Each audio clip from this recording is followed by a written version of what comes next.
บ่มียาแบบยาทากันยุงบ่มีบ่มีแหละแต่ทามันยังตอดทาแล้วมันก็ยังตอดอยู่คือเก่าไปลิ้นใส่แน่ไปลิ้นใส่แน่ไปใส่แน่ยางเอาละเจ็บหัวเข่ายำยาจะเจ็บหัวเข่ายางเอาแต่สวรรค์นั่นเบิ่งน้ำคลองพร้อมเบิ่งน้ำคลองพร้อมโอ้ยเขาคิดว่าสิโตนได้คิดว่าสิพาเบิ่งน้ำโอ้ยว่าสิโตโดนเฮาเอาเมียนให้อายแล้วเอาเมียนค่อยอีกเลยโดยเอาเมียนให้อายทีมงานนะเนาะดีอกดีใจมาฮอดจอดถึงพี่น้องเอ้ยบ้านนี้เนาะบ้านแก่งจองเมืองเซโปนแขวงสวรรณเขตเนาะถ้าก็ฮอดเมื่อกี้นี่ได้พี่น้อยเนาะทางแม่น้องวี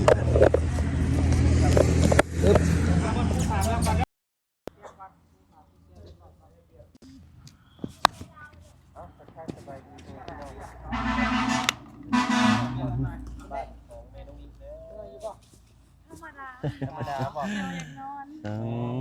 ไม่ได้นอนของแค่ที่สี่เลยก็ยิงมีผู้เปลี่ยนอยู่บ่ขับรถ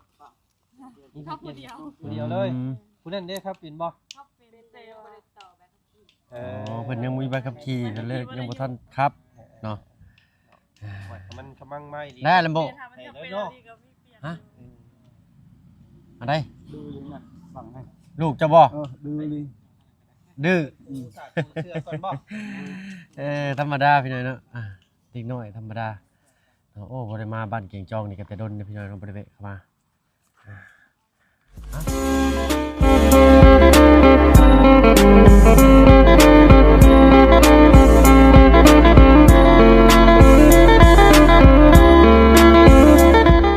กราบทักทายเนาะกราบทักทายสบายดีผู้ใหญ่ใจดีและ FC เบิดทุกท่านที่เข้ามารับมาชมช่อง YouTube บ่เพิ่งเคยไลฟ์คือเก่าเนาะบ่ฝั่งไทยฝั่งลาวแล้วก็ฝั่งต่างประเทศยินดีต้อนรับเข้าสู่ช่อง YouTube บ่เพิ่งเด้อพี่น้องเด้อเนาะมาฮอดเทือนฮอดชานบ้านช่องของไอแลมโบเลยพี่น้องเนาะไอแลมโบเพิ่นก็ชาวเป็นชาวรักผู้นึงพี่น้องเนาะแบ่งแยงแม่น้องวิต้นๆเลยก็ได้ย่อเข้าย่อออกอุ้มไปหันมานี่พี่น้องเนาะเข้าห้องน้องห้องน้ำแต่เรื่องไว้ทำความสะอาดเป็นทางป้าเนาะน้องวิคือยังบ่ทันเห็นอยู่เนาะยังบ่ทันมาโรงเรียนบ่ปึ๊บเอาเพิ่นปูผ้าบงผ้าบอนก่อนสบายดีได้ลำโบเด้อสบายดีเป็นได้นั่งรถเมื่อยบ่บ่ได้เมื่อยบ่เมื่อยเนาะมื้อใดสิไปอันเก็บข้าวอยู่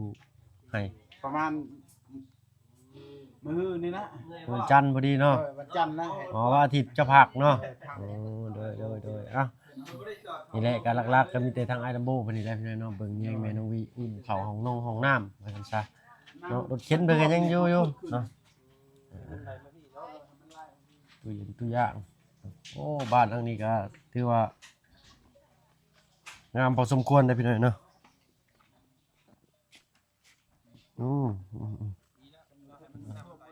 หลังบ้านเพิ่นนี่เนาะเพิ่นขุดอันนี้ไว้ให้น้ำไหลไปพุ่นลงมาพี่เนาะไม้สักสีไม้สักทองซั่นซะเนาะ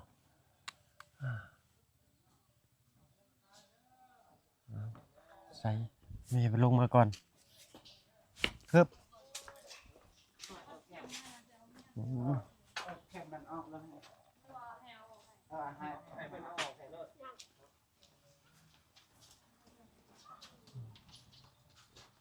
ใครดอกไอลัมโบเป็นแข็งแห้งอยู่เนาะ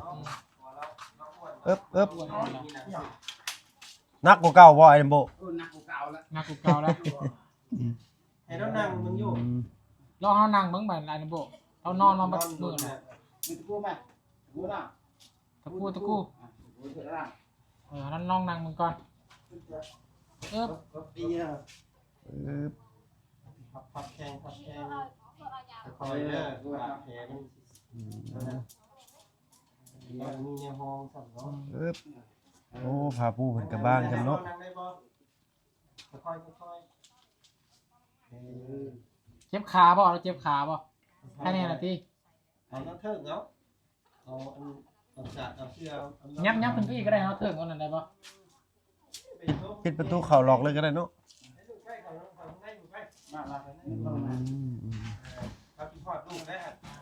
สบายดีน้องวีเนาะบ่เห็นแต่ดน อึ๊บ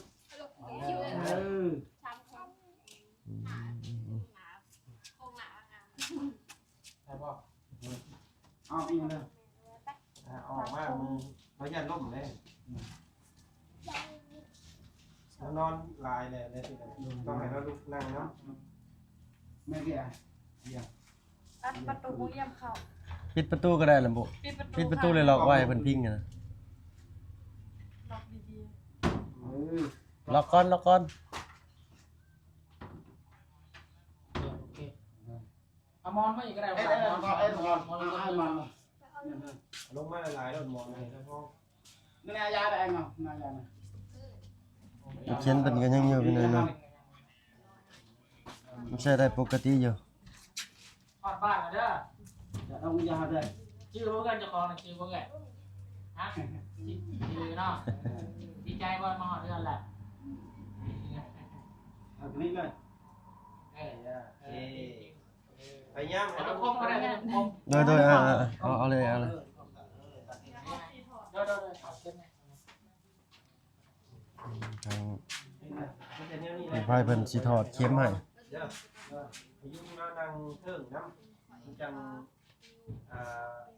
เส้นสายมันจังโบกดจองมันเฮ็ดเอาครับส้มลูกส้มอย่างเนาะทั้งสาวมูลที่เป็น เอาตรงนี้ก็เอาตรงนี้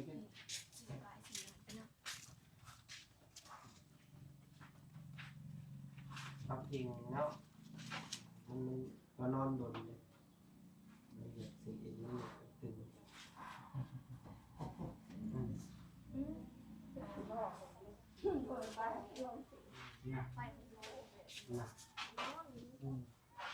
้วน้องวิแม่กลับมาเลยดีใจอยู่บ่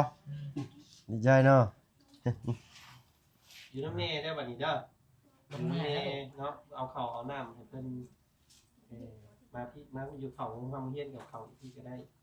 เอา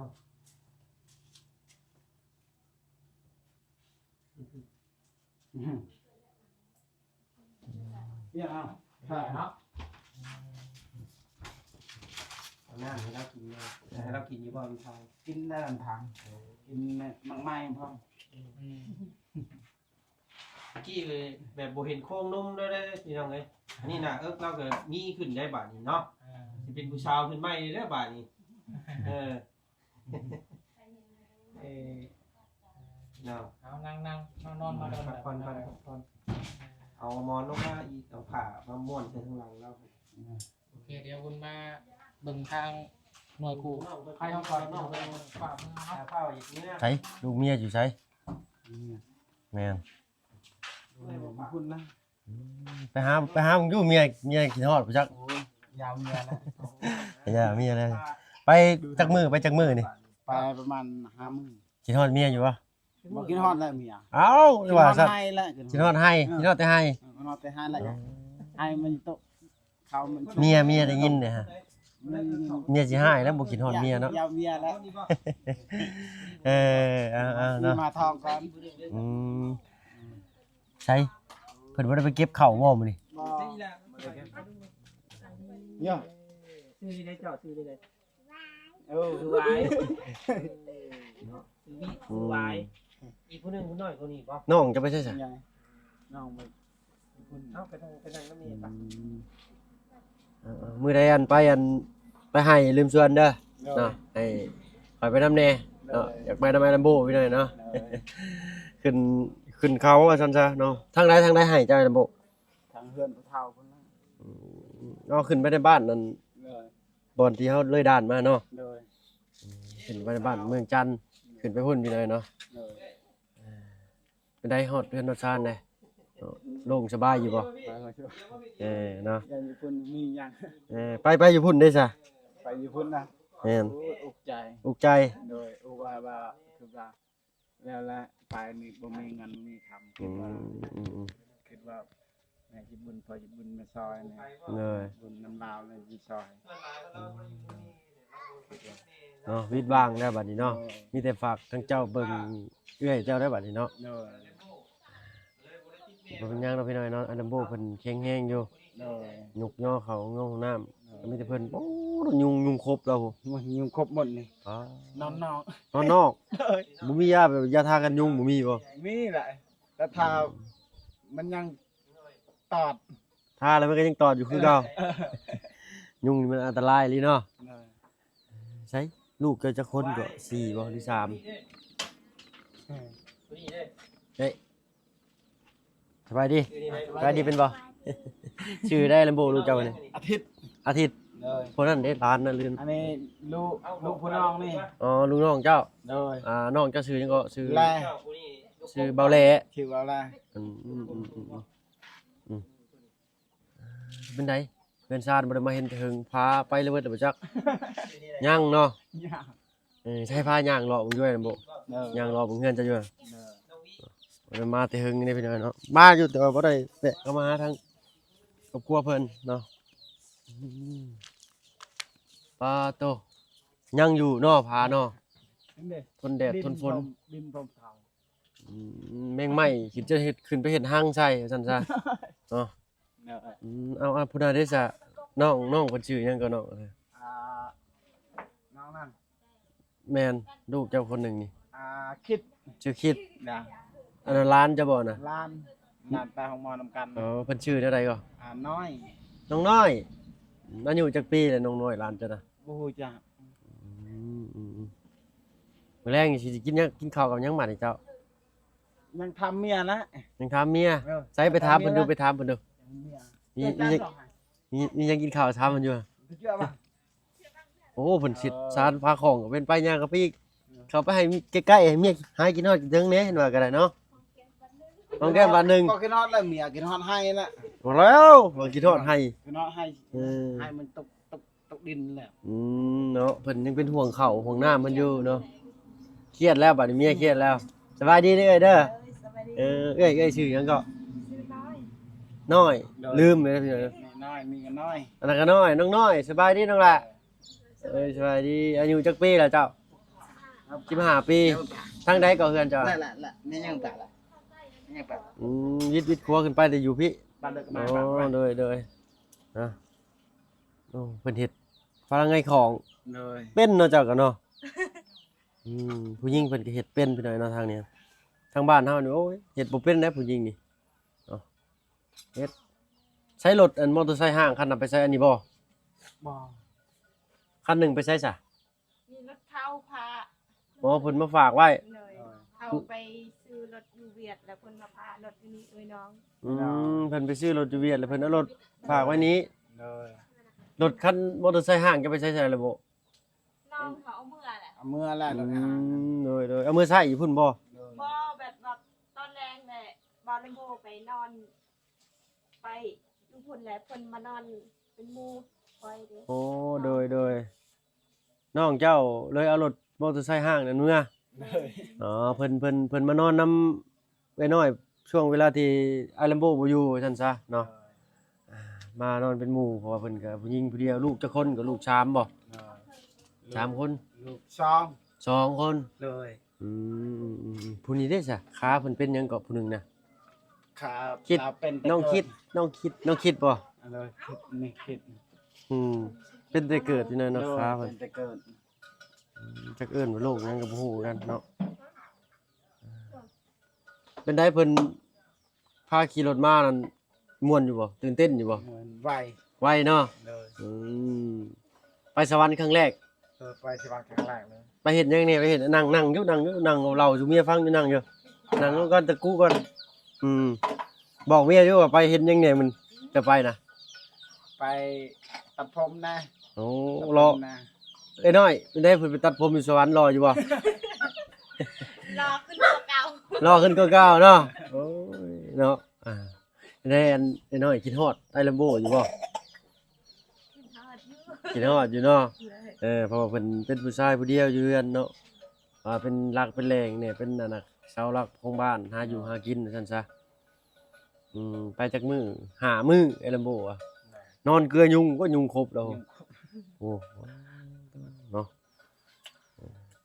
ไปลิ้นใส่แน่ไปใส่แน่ ยางเอาละจิตเจ็บหัวเข่ายำ ยาจะเจ็บหัวเข่าย างเอาแต่สวรรค์นั่น อืม เบิ่งน้ำคลองพร้อม เบิ่งน้ำคลองพร้อม เลย โอ้ คิดว่าสะพานโอ้ยเขาคิดว่าจะโตนได้คิดว่าสะพานเบิ่งน้ำ เอ้า น้ โอ้ยว่าสิโตนโดนน้ำบาดนี้กลางคืนบ่ ำกลางคืน โอ้เช้าได้อย่าไปโตนได้อันตรายเด้อหั่นเนาะ แต่ชีวิตมาบ่รู้จัก คิดว่าสะพานแล้วสิโตนเลย คิดว่าสะพานเขาอ้อมมาแล้ว เออ แต่แม่นน้ น้ำโอ้เกือบเนาะเจ้า ำ เนาะ เลย ไปอันเบิ่งแม่น้ำโขงครั้งแรกก็เกือบโดดซ้ำพี่หน่อยเนาะบ่มีใครเห็นในกลางคืนนะ เป็นแล้ว ลอยน้ำเป็นบ่เจ้า เป็นด้วย อ๋อบ่ย่านใช่เนาะ ดำน้ำก็เป็น ดำน้ำก็เป็น เลย หายิงปูยิงปลาเนาะบ่เนาะ เลย อืมตะกี้เฮือนเพิ่นนี่เป็นคุ้มลงพี่หน่อยเนาะทางแม่เจดีเพิ่นได้ให้เพิ่นตักดินหั่นลงมาถมเขาให้เป็นได้บัดนี้พอดีหน่อยนะโบเนาะ เลยปีนี้แหละฉัน บ่ได้เห็นในลำโบแต่ดนได้บ่เพิ่งบ่ได้เข้ามาสัมภาษณ์อ้ายเพิ่นนี่เนาะ เลย พ่อแต่อ้ายแหล่น้องเจ้านะเนาะ เลยเอาแหละ พ่อเบาแหล่อยู่พุ่นพี่น้อง เลย ทางทางว่าเพิ่นขี่รถมาผู้ที่เห็นกับเพิ่นเนาะเอิ้นถามเพิ่นในกลางทางเอ้าไปไสวะเมื่อเพิ่นว่าไปเมื่อกินข้าวเพิ่นสั่งชวนกินข้าวเลยเพิ่นก็ได้เนาะ ชวนกินแต่ข้าวมาทางนี้พี่น้อยเนาะเป็ดไก่ลายอยู่บ่ลำโบไก่นี่ ไก่ แม่น มีแต่ฮาโต้ ไก่5โตว โดยเห็ดข้าวใหญ่ โอ้5โตวเฮ็ดข้าวใหญ่ๆมันจังอยู่บ่ลำบากบ่ได้ยากเนาะ ๆเลย เอาๆจังนั้นมันก็ออกแม่แพ้ลูกแหละเป็ดไก่ก็ได้ เลย มุดได้ลูกน้อยแล้ว อ๋อไก่ได้ลูกน้อยแล้วอ๋อแม่นั่นพี่น้อยเนาะเป็นได้เอ้ยอยู่เฮือนผู้เดียวเหงาอยู่บ่ เอาอยู่ เหงาอยู่เนาะ มีมูลม โอ้ยหมู่ลมมานั่งใกล้ๆเมียแหน่เจ้าก็ได้เนาะเมียก็คิดฮอดคิดถึงคือกันคิดฮอดอยู่บ่คิดฮอดบ่เอ้ย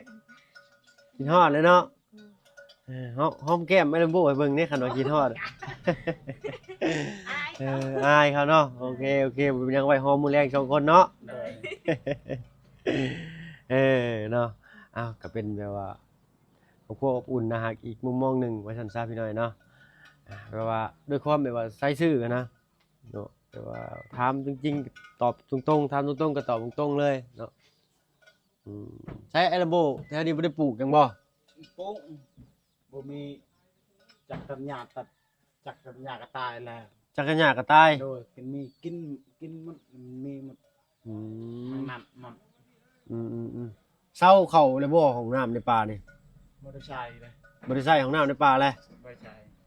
มีแต่เข้าของน้ำนี่เนาะ ลำโบนี่ยังใช้เนี่ย โอ้ยน้ำบ่ยังใช้นี่อยู่ เลยใช้เนี่ยให้เมียกับหลานละ เออ อยากเอาละ เป็นอะไรมันจังบ่อยากใช้ของน้ำ มันน่ะจะเป็นอะไรมันขี่บ่ม่วน เป็นขี่บ่ม่วน บ่เคยขี่ มันเป็นอะไรความรู้สึกบอกหน่อยก็มันคือขี่ มันเต้นๆกันบ่ขี่ของ อ๋อ มัน มันเลยขี่โมกเนาะ โดยขี่บ่ออก เราขอโทษขออภัยพี่หน่อยเนาะเอ้าก็เป็นแบบว่าความซื่อๆอีกซื่อๆแบบว่าคือตะแพงอีกมุมหนึงว่าซั่นซะเนาะ โดย ถ้าว่าหญ้านี่บ่ได้ใช้อันบ่สิตัดบ่เนี่ยนะบ่ โดย ใช้ไปหญ้าพาเขาหญ้าไปเบิ่งอยู่เพื่อว่า มันมียังกินหมด อืม ลูกหลานกิน ตะกี้มีตัดอยู่เนาะ ตะกี้มีตัดแล้วนี่อืม สองปีนี่ละตายจากบ่มีจักสิ อืมจักตัดหญ้าได้แหละสิเอาไปตัดยังไงเจ้าอยู่ให้อยู่สวน ตัดอยู่หะอยู่ชวนนี่แหละเครื่องกินนี่แหละ ถึงกินเพิ่นก็หลายเด้อพี่น้องมีบ่มากไงนี่มากไงเนี่ย นี่ โดย มากอะมังเน่ บักนี้มีมากอยู่บ่ นี่แหละหมาก ไปใช้ เป็นคูปีเลยแปรกินหมดละ แม่กินเบิดเลยหูยพี่น้อยเนาะ นี่เลยแปรกินนี่ อืม เพื่อนี่เลย อืม เลย ใช้ที่มันยังหลงเหลืออยู่บ่จักหาเบิ่งดู หมดแปรกินแล้ว แม่กินหมดพี่น้อยเนาะ ได้แต่พุ่นฮอตที่ ทั่วเบิดบ่ดิปูกล้วยบ่กล้วยบ่ฮู้ กล้วยและออมนั่น อ๋อโตกล้วยงาว เอาเมียนให้อายแล้ว อันนี้ค่อยอีกเลย โดยเอาเมียนให้อายทีมงานละ เอ้ยเนาะดีอกดีใจ แวะมาพี่กะเมียนให้อายแล้วแก เด้อผู้แลมื้อสิมื้อผู้แลเจ้าบ่ต้องให้เบิดก็ได้เด้อเจ้าก็ตัดไว้คนละครึ่ง เลย ตามเคยคนละหมากก็พอดอก เลย กินเนาะกินได้บ่เบิดจำผู้ละหมากก็ได้พี่น้อยเนาะบ่ป่วยก็ได้ เลย โอ้เพิ่นก็เครื่องอยู่ของกินนี่ถือว่า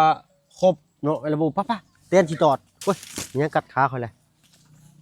น้ำมันนี่แทงพี่หน่อยเนาะตะกี้นี่มันเป็นเนินนะพี่หน่อยเนาะอันนี้ใครเนี่ยเอารถเกียร์มาเกียร์ให้เพิ่น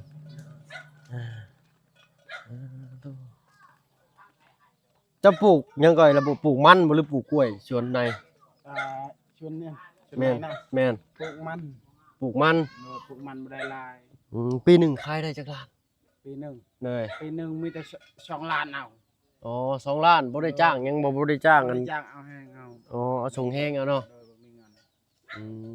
มใบตะดินก็ไปไถมาให้เลยเนาะ โดย